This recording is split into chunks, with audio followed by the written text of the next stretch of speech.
Starla, you see how many people will join, so you can actually monitor because I will not see it. Kristen, What's up? Long time. I'm good seeing you. Yeah, great to see you. We've got people filing in here. It seems like we're getting activated. Nice.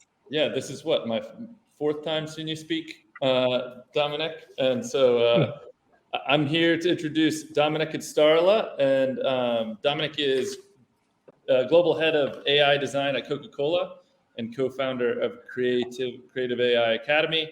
And Starla is an executive coach and partner at Creative AI Academy as well. So now we're going to talk about humans in the autonomous world. So I'll leave it to you guys. Thank you so much, Christian, and happy Thursday, everybody. Super excited. I'm sure you have a lot of exciting talks in the last couple of days, and I'm just always impressed what Board of Innovation puts together in these in the second time. I have the honor to speak a second time, so I will. You might have seen some of my slides before towards the end, so we will just reiterate 2 or 3 frameworks we are using. But I'm super happy to. You heard so much about autonomous and about AI and how it is changing our world. But Starla and I want to really talk about the human part of this. And it is for us important to guide you a little bit through this journey together and take you on a journey of what this means for humanity. And this is not a statistic that should knock your socks off. This is a statistic, I just want to reiterate where we are, right? And a lot of the leaders, 44%, actually talking about enhancing efficiency, scalability, and implementation. It hasn't really changed that way. And I know everybody is now more aware of certain things and raising the bar and garbage in, garbage out. But it is important to understand that because I still, and I'm sure you as well, get these messages on LinkedIn and we see it everywhere. Things sound the same, right? It's like, I hope this message finds you well. Yeah, great. You have an impressive background about data. That's not true. You haven't read my profile. So we welcome to the age of mediocrity on a subscription. I think that's what it is. That's what we are all signed up for. And we see it in imagery and we see it in all sorts of things. I just pulled a couple of together. And yes, of course, everything will get better. And of course, we will elevate the bar. We're actively working with partners on this. But what really also struck me, and that was a particular example on the street in New York City, here from a new Apple campaign. And no, I'm not talking about the cute image about the baby that is sitting there and looking into the camera. I'm talking about the word next gen. And I'm not sure you noticed that, but just put it into LinkedIn and you will see hundreds and thousands of people who are using these words. And it's not just the people who are using them. NVIDIA uses it in their advertisement. Ford uses that. ATP tennis, French Open is happening at the moment. So even there, the NASCAR, everybody tries to efficient and autonomously getting to things. I think one of the things that is really crucial to understand, and it's a Gartner study, it's actually a study from this year, 60% of the leaders are actually worried that their companies are lacking the vision and quality for AI. And we need to emphasize that for a second, because this is coming not from a new angle. It's coming from a traditional path we went through as humanity. And we were not much different in the last 100 to 200 years, if you look into history, but there's certain technological events that changed a little bit the dynamics. The old power was, we got the new technology, it was very separate and passive. We looked at it, we used it. TV is just one big example for that. And we moved into the world where we probably are today around the new power. The engagement with technology became suddenly interactive, and everybody could have a voice or become an influencer, as we can see on LinkedIn at the moment, and participate in this digital world and interact. That's why we are all here. So this is fantastic. But where we think we are moving towards is the world of the augmented sapient, where technology is increasingly being integrated into our life and every aspect of our life. And where we more talk about an inline existence where technology and physical realities emerge. And just unpacking the word augmenta sapient for a second. It means enhanced capabilities and interaction, and advanced wisdom and intelligence. And if you combine them, you ending up in a circular system of us augmenting the machines and the machines augmenting us. And it's interesting to look at that from the standpoint of what we actually moving towards, which is the fact of the augmented intelligence. And just to unpack that for a second, I'll leave the slide for a second as it is. Think about the words of artificial general intelligence out there. And you ask probably, well, that is a threat to humanity. First of all, we are far away from that. If you talk to anybody at an OpenAI, yes, there is the opinion that they will get there, and surely they will. And if you look at what is out there, that feels already realistic, but we are far away from a machine thinking itself. But we have the capability to actually combine things like creativity or emotional intelligence with increased processing powers and pattern recognition and scalability, which allows us to augment the intelligence and being in creative innovation, improve data insights, adaptive learning, and being faster, right, with an infinite computing power. So all these things are coming together, and I think they're coming together in an interesting way. And you probably remember my slides, or if you haven't seen them, I reiterate them.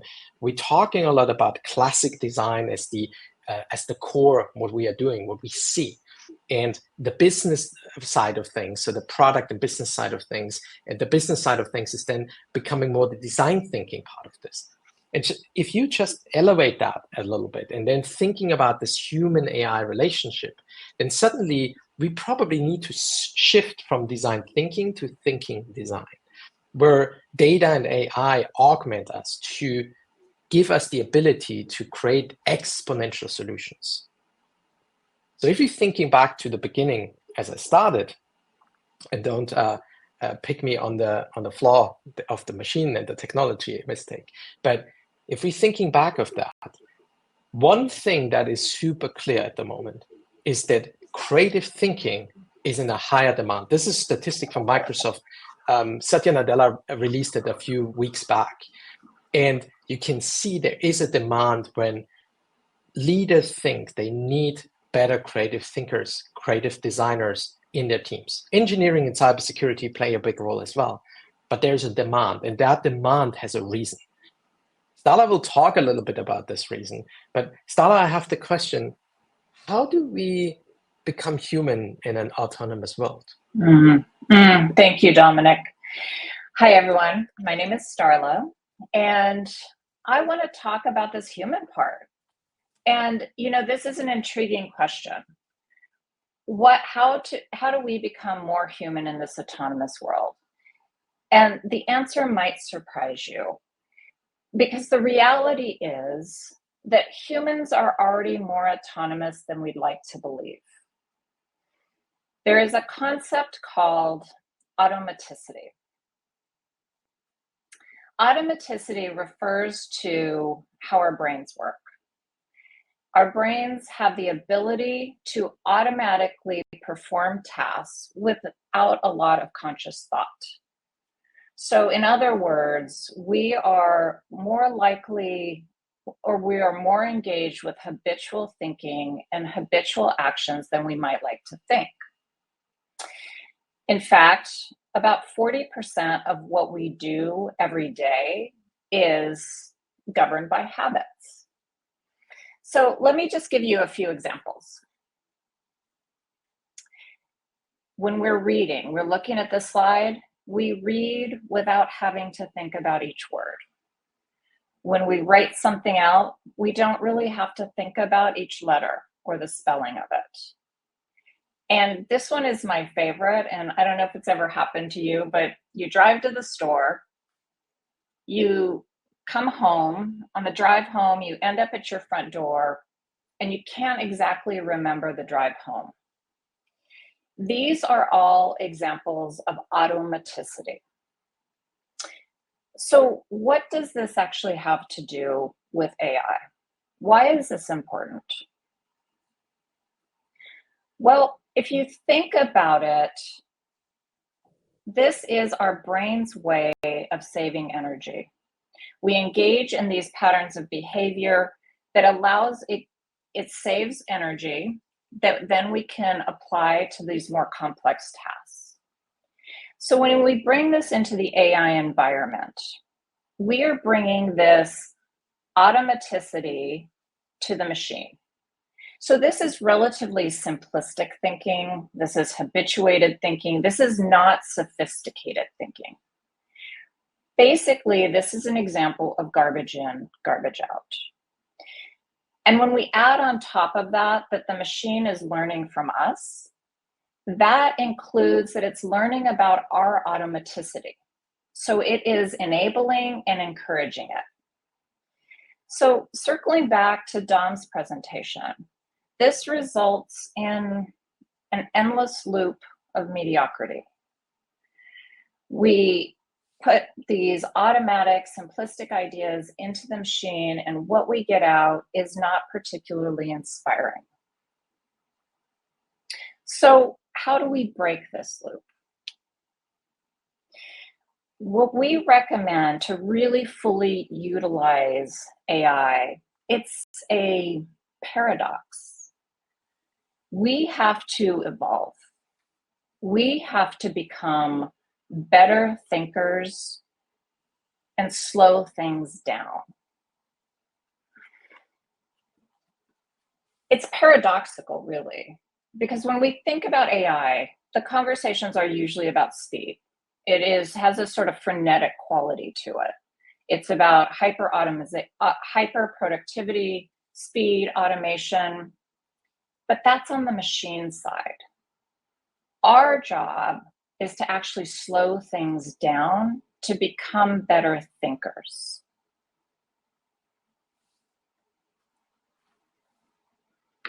The machine's job is to be fast.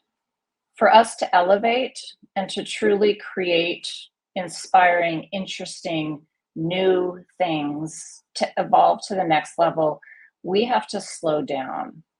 And this is antithetical to the way that we're working. So this is why it is an infinite cultural transformation.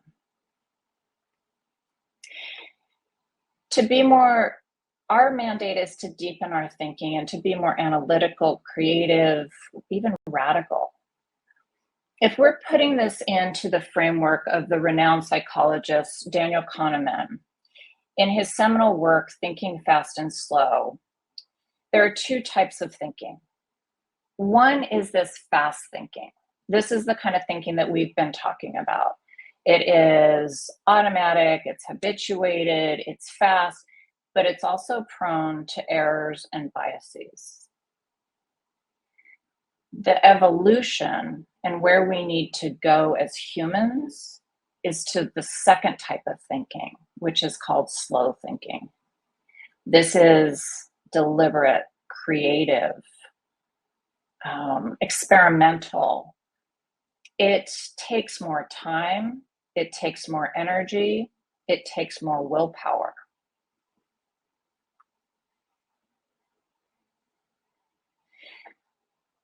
So for us to move into this new space, we have to change the way that we work. We have to slow ourselves down and create more space.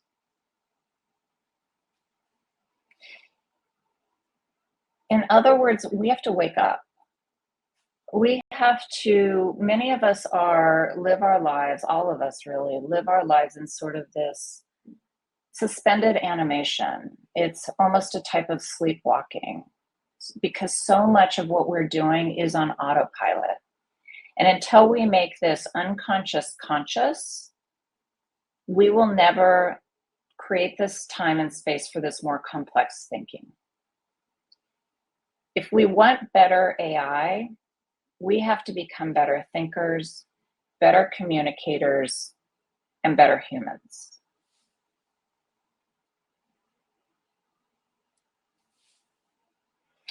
The good news is that AI is creating more space for us. It is taking care of many of these routine tasks. But here's the radical suggestion. With that extra time, instead of packing and squeezing more into our days, what if we created more space? We created more time to think. What would be different if we spent more time to play, to imagine, to create, and to experiment? How might that change the output and elevate what is possible?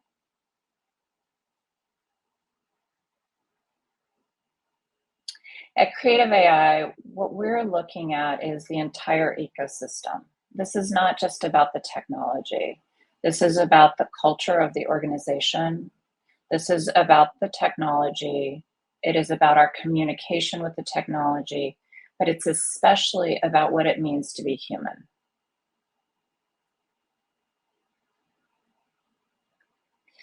The framework that we use is one called BEST.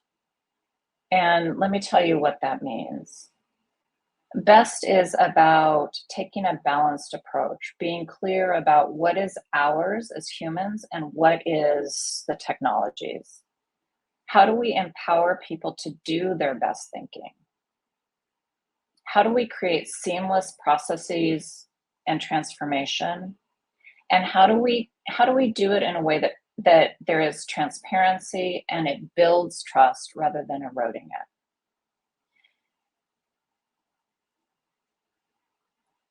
When we step back and really create this space for ourselves, for the slow thinking, what if we can become the best thinkers with AI?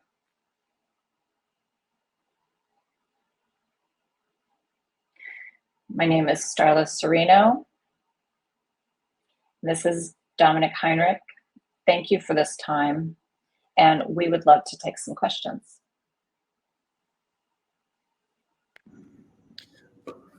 Awesome. Thank you so much. I know, speaking for myself, the inversion of design thinking to thinking design tickled me especially. That's a good one. I'll encourage the people in the crowd to add some of their questions to the Q&A. And we've got our first one from Yoni, and she's asking, so what does thinking design actually mean to you? That's a good question. Stella, do you want me to take it? Yeah, would you? Yeah, I think it's a broader question to answer, right? I think we underestimate the power of our human brains, and I think one of the things that fascinates me the most is how tough it is for us to integrate AI in our workflow, because it actually helps us to become more creative, and it helps us to elevate how we work. And at the same time, and Christian, you heard me saying that before, I think it also creates for us the opportunity to talk more to each other and have more conversations with each other. And conversations lead usually to better ideas as well. And so I feel like we're living in the most creative time ever in the world. There was never a better time than at the moment to be creative. Yeah, I think it's really cool. I know for me, it sparks kind of the way you have, even just interacting with AI, you have to be thoughtful about designing the way, the questions you ask. So that resonated with me. Yeah, Tony, I think Tony is also on the call or joining the crowd, and he can probably write something in the chat, but Tony is the co-founding partner of Creative AI. And I think what's so interesting, he talks a lot about how it actually helps to make you think better about things and think about them in a way that is priming the machine, right? And setting things up. And by doing that process, we always recommend writing it down on a piece of paper. We created these frameworks, these canvases, which we use for that. And it allows you to actually step away from these machines, because I think we are way too distracted by them. And so a little bit of a different approach to how we actually think AI can help us in the process. Mm-hmm. Awesome. I'm going to paraphrase a question from Ed, who said he's asking about that. He's bringing up that machines can move very quickly, and so how does that relate to, you know, sort of Danny Kahneman's slow and fast thinking? How do you? What's the relationship between you having to slow down or you know, a machine having to slow down? Dom, would you like me to take that one? Yeah, please. Yeah, no, it's a great question. And I think the point that we're really trying to get at is that we get so much of this languaging around speed, and that this is going to make us so much more productive.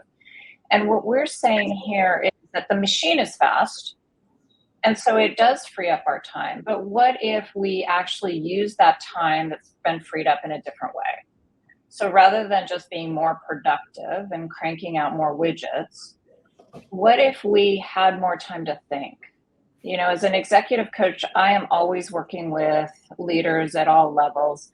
No one has time to think, right? It's all about urgency. And so, even the cultures that say, we want you to be creative, we want you to be innovative, we want wisdom and emotional intelligence, but no one has time. There's just burnout is at an all-time high. And so what if we actually sat and thought? I mean, when was the last time anyone here on this call really just carved out an hour, or let alone a half a day, to sit and read, or to think, or to brainstorm and whiteboard? So that's what we're talking about. This slow thinking is about, and it's hard. I mean, slow thinking is hard. That's the other piece of it. But as Dom said, what if we had more conversations that got us to innovative ideas? What if we read more? What if we actually just sat and thought under a tree somewhere? But that's not how our workforce really values things right now. So this is kind of why it is this radical idea. Mm-hmm. Mm-hmm. Yeah, I love that. I know you probably want to have another question. I just want to build one thing on Starla's point, Christian. Starla, I mean, is an executive coach for myself as well, but she works with the clients at Creative AI, and I think the interesting part is when Creative AI comes in and does these trainings for companies, one of the things that is really, the training doesn't do the trick, right? It's like, it is, how do you change your habit and your behaviors? And we always fall back to the same conversation with Starla, which I think is kind of enlightening all the time, because it's about, hey, are you good in delegating? No, I think I can do it myself faster. Mm-hmm. And then Starla kicks in, right? And this is exactly where this concept is coming from. This is what we teach you how to use it. We teach you how to be a better leader, but we also teach you how to become coach you to become a better human. And I think that's the interesting kind of framework we created here. Sure, I love it. So we have about a minute left, and I'll kick sort of something practical for the audience over to Starla.